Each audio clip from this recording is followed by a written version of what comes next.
As I looked out the library window of the Twitch mansion over the main stretch of Ratford Street, I noticed something was different. Along with the normal bustle of rat travelers, there seemed to be a new and unusual kind of energy. Groups were pausing and taking more pictures of themselves than usual.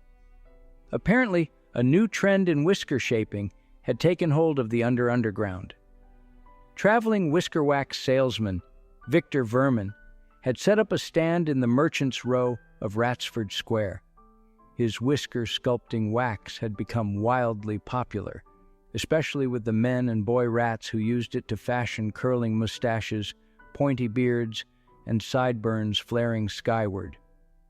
Rats of every age strutted around town showing off their new and wild stylings.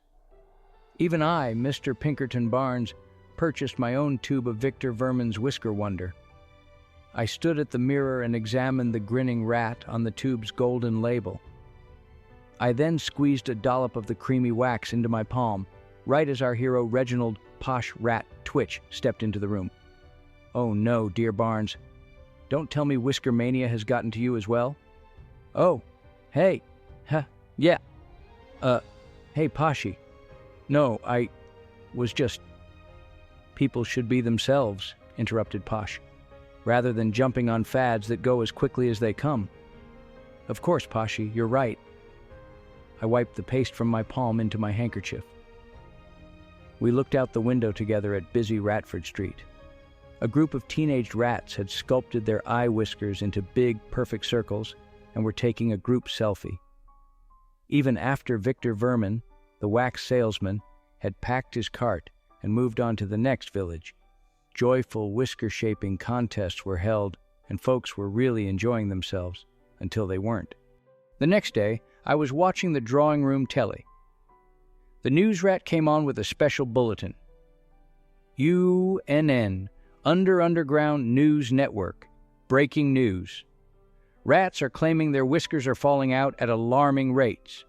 Experts believe it is related to the recent whisker sculpting craze sweeping the underground. Poshy walked in. "You hear that, Poshy?" I asked over my shoulder. "They're reporting that the Whisker Wander TM wax is now making everyone's whiskers follow..." I turned toward him and stopped. Reginald Posh Rat Twitch stood before me, with no whiskers. He was totally bald of his classic rat feelers. "Oh, yes." "You needn't say anything, Mr. Barnes. I got what I deserved, but you shouldn't have left your tube of that stuff lying around." I tried not to smile. He actually still looked quite handsome with his whiskerless face. "Well, never mind all this," said Poshy. "We've got a bigger problem. Seems as though there are bad foot traffic pileups along the walkways. So I need to tell you in case you didn't know, a rat losing its whiskers is a big deal. We use them for navigating passages to gauge widths, sizes, and distances. Without them, we'd go rather dizzy. The neighborhood is in chaos, Barnes, but as you can see, I'm in no shape to go running about myself." Just then, there was a commotion on the street. It took a moment to realize what I was seeing. Several rats were wearing ball-shaped colored helmets with several skinny antennae sticking out of each side. I called out the window. "What's that you're wearing, mate?" "A robotic whisker helmet," the chap yelled back to me.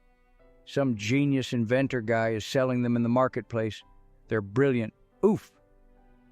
"Excuse me, sir." The rat had bonked helmets with another rat who was wearing similar headgear and walking the opposite direction. I leaned further out the window and gazed down Ratford Street. Dozens and dozens of rats were wearing the same headgear in different colors.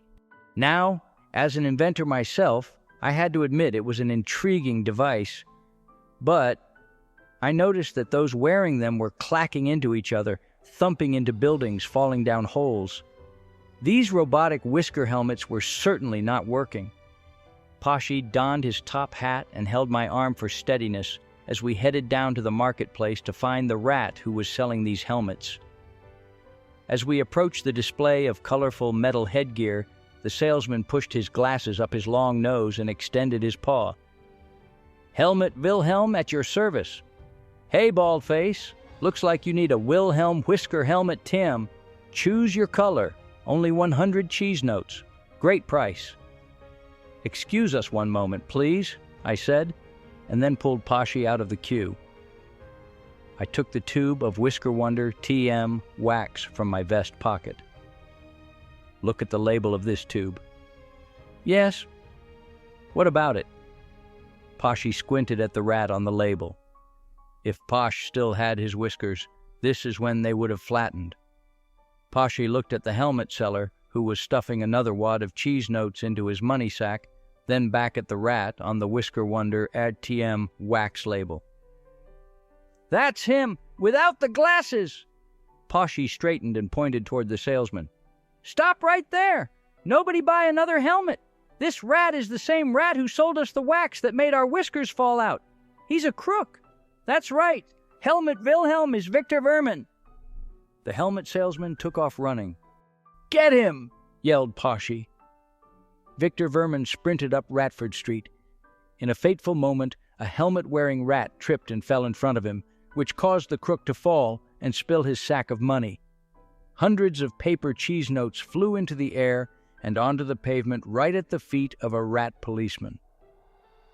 "All right, Victor Vermin, the game is up."